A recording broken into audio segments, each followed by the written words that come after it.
Hello, everyone. Today we'll be talking about different objections to Frankfurt's picture. So let us begin. So here's an objection. It's granting an objective value. So before presenting the objection, here's an important concession to Frankfurt. Frankfurt is certainly correct that one way of getting things right, of not getting things right, is by failing to recognize what we truly love to the extent to which we love things, right? He thinks that in the process of taking ourselves seriously and figuring out what to do and what kind of persons to be, an error we can make is failing to realize what we love and the extent to which we love it. So fair enough. That seems like a very insightful observation about taking ourselves seriously, inquiring into what kind of persons to be. So Frankfurt's right there. However, he also says that that's the only mistake you can make. He says that the only way for you to get it wrong and take yourself seriously is by failing to not realize what you love. But he just said that, right? He gave us no reasonings, no rationale, no argument at all for thinking that that was correct. And it seems, at least intuitively, that another way for us to get things wrong is by caring about something that is worthless, right? Our desires and our carings not to be in tune with objective reality. So if there are moral facts, value facts in the world, it seems that one way of getting it wrong about what to be is whether or not the thing we're trying to be is worth, is valuable, is worth being. And Frankfurt just denied that. He gave us no reason for thinking that was correct. And yet most of us, when we think about what kind of person I should be, most of us think what kind of person would be valuable for me to be. So he just seems to miss a crucial fact about what most intelligent, rational people do when they introspect about their life and they're trying to structure their life. So, for example, the person who's obsessed with playing marbles, their whole life is structured around playing marbles, may get everything right that Frankfurt points to. He might have this passion for marbles. He might love doing it. He might structure his whole life around it. He might have the first order desire that is an intense love or passion for the marbles, and he might love being the kind of person for whom, the marbles, loving marbles is something that structures their life and so on. He might get everything that Frankfurt wants. However, it still seems that he got something wrong, namely how valuable playing marbles is and whether or not he should care about it. So it seems that objection number one, Frankfurt simply rejects something that seems very commonsensical, very reasonable, namely that it matters whether or not what we care about is worth caring about. It's objectively valuable. So that's one objection. Here's a different objection. It's related to the first objection, but this one is one that is mediated by love. Love helps. Love is pretty cool. So here's what Frankfurt himself says about love. So Frankfurt writes, as I construe it, love is a particular mode of caring, right? To love something is to care for it. It is involuntary, not utilitarian, rigidly focused in any mode of caring, is a self-affirming concern for the existence in the good for what is loved, right? So it is the latter part, the part that emphasizes the good for what is loved. Frankfurt thinks that to love someone in particular is to be committed to what is good for them, right? So love, he thinks, is ultimately a fact about the will, but it's a fact of the will that is directed not just at the person, but about what is good for the person. So Frankfurt sneaks in objective value here. True love, he thinks, is aimed at the good of the beloved. But it seems that this way of sneaking in objective value into his account, at the end of the day, undermines some of the things he says. So let's try to spell that out. So suppose that the beloved wants something unhealthy, dangerous, immoral, or self-destructive. In other words, suppose you love someone. To love someone is to be committed to them, but as Frankfurt points out, is to be committed to what is good for them, right? So that gives rise to the possibility that you love someone who themselves want something bad for themselves, unhealthy, dangerous, immoral, and so on. So something that is objectively bad for them. So that raises an important question. Does the true lover encourage the beloved to pursue this self-destructive and foolish desire? Or does the true lover encourage them to not do so, to instead of wanting what is bad, wanting what is good for them? It seems that the first thing that Frankfurt said was, no, they should do the latter, right? If you love someone, you care about what is good for them. So if you love someone and they want something that is foolish, they care about something that is bad, your love for them makes you want for them what is good for them. But then that raises a question, like, why is it that you do that with someone you love and not yourself? It seems that if you care about what is good for the beloved, what you care about is uh, uh, if you care about what is good for the beloved, your love is ultimately grounded in goodness after all. So a different way of saying that is to say that if you love what is good for the beloved, your love seems to be in tune with something that they're getting wrong when they try to figure out what persons they want to be, right? What they're getting wrong is that they're trying to be someone that is self-destructive or something bad for themselves. But this just is the negation of Frankfurt's own view, right? Frankfurt's view says that when you're trying to figure out what to do with your life, you do not have to be concerned with what is good for you unless you care about it prior to it.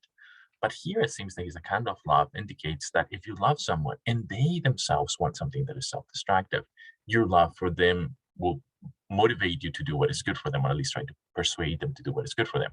In other words, your love for them is in tune to a mistake they're making, a mistake that by Frankfurt's own standards should not be there, namely the connection with what they care about and what is good for them. So there's an internal tension here in Frank's Star account. Here's this is a different objection. So the other two are kind of interconnected. They have to do with the nature of objective value in what we care about. Aquinas' objection is different. So here's what he says. Aquinas says or thinks that we can only have a self-integrated, well-integrated self around something that is good.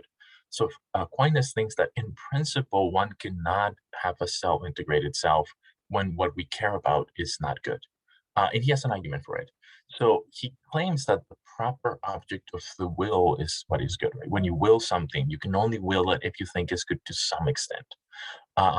We can never will something unless we think it is good to some extent. We can never will what is bad. Once you realize that what you're doing is toxic, it's destructive, it's bad for you, you stop wanting it, right? To want something involves that at least to some extent you think is good, claims Aquinas. So that's a fact about willing. That's a fact about the way in which we go about seeking, to do things. Here's the crucial other element. Human beings, thinks Aquinas, have a natural sense of objective goodness. We are in tune to some extent that we make mistakes and so on, but we have some connection to objective morality. When someone tells us harming others is bad, we don't think like we recognize that there's something here, or like breaking promises for your personal satisfaction is bad, or good parents don't beat their children senselessly, and so on, right? Like these kinds of obvious examples. Courage is valuable. Courage is a virtue. We instinctively say, yeah, that's right. We have this connection to objective morality, objective goodness. So here's what Aquinas thinks follows from this. Therefore, someone who wills something that is bad, someone who's, cares about something that is bad, is trying to arrange themselves, structure their life around something that is bad, cannot be wholeheartedly committed to that something, right? Remember, to be wholeheartedly committed is for there to be no conflict between your first order will and your second order will. And Aquinas think that if you're willing something bad, like hurting others, racism, sexism, something like that, rejoice into the humiliation of other people, you might try to structure your life around it, but you in principle cannot, because behind your mind there will always be this nagging feeling that it's wrong. So there'll be this fragmentation of yourself. On the one hand, you want it, right? That's what you're trying to care for it and trying to use it as the object of your desire. But Aquinas thinks because we're naturally in connection with objective goodness, at some level that it is bad. So yourself cannot be well integrated. It has to be necessarily fragmented, because part of you is recognizing that it's bad, part of you wants it, but you cannot really want it unless you think it's at least to some extent good. So you cannot, in principle, have a well-integrated self unless what you will is good. So that's Aquinas' objection. Not anything goes. You can get it wrong by not willing something that is good because you're naturally in connection with something that's good. Here are the last two objections, and then we'll stop. So here's Adam's objection. Any serious normative discourse requires a critical stance, he calls it, an openness to the possibility of being mistaken. When you're asking questions about something normative, like what should I do, Adams thinks that essential to what it is to engage in that kind of discussion is that you have this critical stance. You're always open to the possibility of being mistaken. So if that's true, if you're always open to the possibility of being mistaken, it is never acceptable to say something like, I want to do this. I'm sorry, it is always acceptable to say something like, I want to do this, but should I do so? Right? Part of the critical stance is the possibility of being mistaken. So the fact that you want to do something can itself be the sufficient ground for it to be the case that you should do so, because you could be mistaken.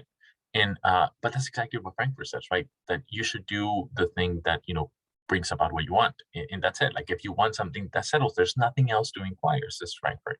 And Adam's objection is, yeah, but that violates the nature of inquiry about normative discourse. When you're asking about what I should do, that's always an open-ended question. It's a legitimate question. You might still think, oh yeah, I should do it, but the question is legitimate. You have to think about it, and Frankfurt makes it illegitimate, so it violates the critical stance.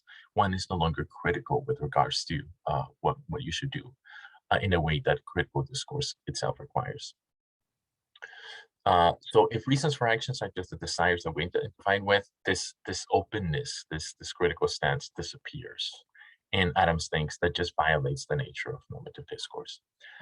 So the last objection is this one. So this is Korsgaard's objection. Willing, like choosing itself, presupposes that we act on the basis of reasons. All right, Frankfurt agrees with that.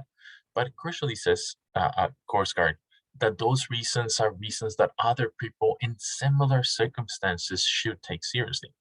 When you choose to say study for the exam, you don't just act on the basis of your desire, but the fact that you're choosing means that you think that in principle, a rational agent should take seriously the reasons for your action. They might come to different conclusions. They might ultimately think, well, I don't have to study because I'm also, training for a sport event or something. But the fact that you're choosing to do something is that you're implying that in principle, someone in the same circumstances should take seriously those considerations. They are reasons for them to act in the same way too. They might not be sufficient reasons, but they're legitimate reasons for them to take into consideration as well. And a different way of saying that is that reasons for actions are essentially intersubjectively valid, intersubjectively available.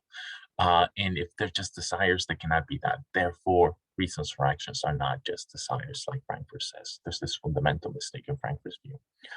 So furthermore, the universality of these reasons for actions, claims Korsgaard, actually grounds a lot of morality. The reasonableness of responding to the reasons for actions that we have is part of what makes us moral agent, that we can talk to other people and say, hey, don't do that, that's not good. And they know what we mean, and we can interact and build a moral society on the basis of that. So morality is relevant for taking ourselves seriously, claims Korsgaard. Okay, let's end here.